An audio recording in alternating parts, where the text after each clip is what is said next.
এই মানু, মানু, এই মানু, ওঠ না বাবা, উঠে পড়। অনেক বেলা হয়ে গেল, উঠে পড়। বেড কভার চেঞ্জ করবি তো?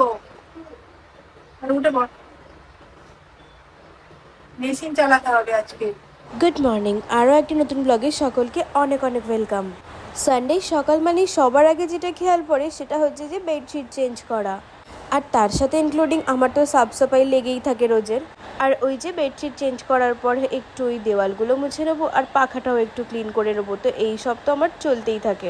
আমি জানেন তো এইসবে খুব হ্যাপি থাকি। মেড এসে কখনো করে গেলেও আমার সেটা একদম ভালো লাগে না, আমি তার উপরে আবার করতে থাকি। এক প্রকার বলতেই পারেন ওই সাফ সাফাইয়ের পোকা আর কি। মা তো সারাক্ষণই আমাকে বলতে থাকে যে তোর একটা বিমারি হয়ে গেছে, তোকে এবার মনে হয় ওষুধ খেতে হবে, তো দিনরাত আমাকে ওষুধ খাওয়া নিয়ে চেঁচায়। এখানে অনেকটা জলের প্রবলেমের কারণে আমি খুব একটা তো কাচাকুচি করতে পারি না, তবে যতটা চেষ্টা করি বেশ ঘন ঘনই করি।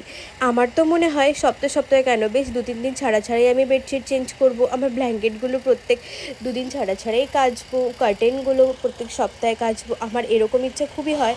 কিন্তু দুর্ভাগ্যবশত এখানে জলের প্রবলেম প্রচুর, তো তার কারণে হয়ে ওঠে না। তবে যতটা চেষ্টা করি সব ঘন ঘনই করি। সত্যি কথা বলতে আমার একটু ওসিডি আছে, তো সেই জন্য আরও এইসব জিনিসগুলো হয়। ওই কোথাও একটু চুল পড়ে থাকতে দেখলে মাথা খারাপ হয়ে যায়, বোতলগুলো যেন এবড়ো খেবড়ো না থাকে, সব কিছু যেন সমান সমান দরকার লাগে। ডোরম্যাটগুলো একদম টান টান করে সোজা সোজা থাকবে, আর ভাই জানেন তো হাঁটা চলা করে কী যে করে কি জানি, সব উড়িয়ে দিয়ে চলে যায়। তো সেই নিয়ে সারাক্ষণ আমার বাড়িতে তো ঝামেলা লেগেই থাকে। আপনাদের কার কার এরকম অসুবিধা হয় আমাকে কিন্তু কমেন্ট করে জানাবেন, তাহলে অন্তত আমি জানবো যে না, এই দুনিয়ায় আমি একা না, আমার সাথে আরও অনেকেই আছে এরকম করে।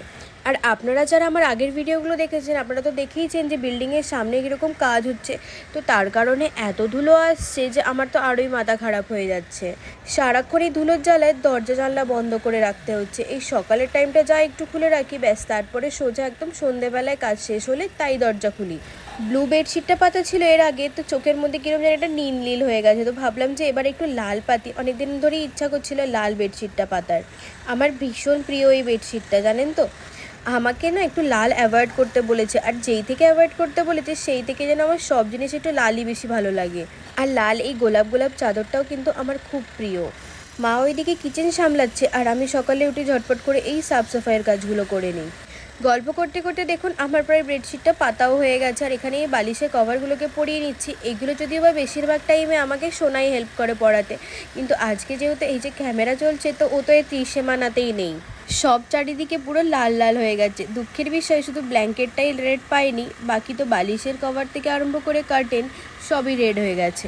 আজ তো ভাবছি স্নান সেরে আমি লাল জামাই পরবো। আর ওইদিকে মা কিচেনে বানাচ্ছে লাল লাল ঝাল ঝাল মাটনও।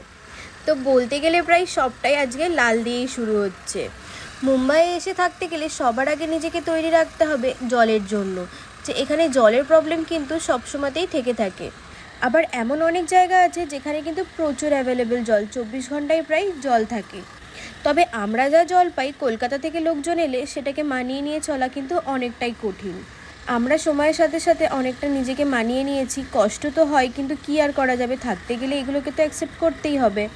এই যে দেখুন আজকে কিন্তু আর রেড কালারের ব্ল্যাঙ্কেট পেলাম না, আগের দিনে কিন্তু ব্লু বেডশিটের সাথে ব্লু ব্ল্যাঙ্কেট পেয়ে গিয়েছিলাম, তো আজকে এই গ্রেটাই ছিল তাই এর সাথে এটাই পেতে দিলাম।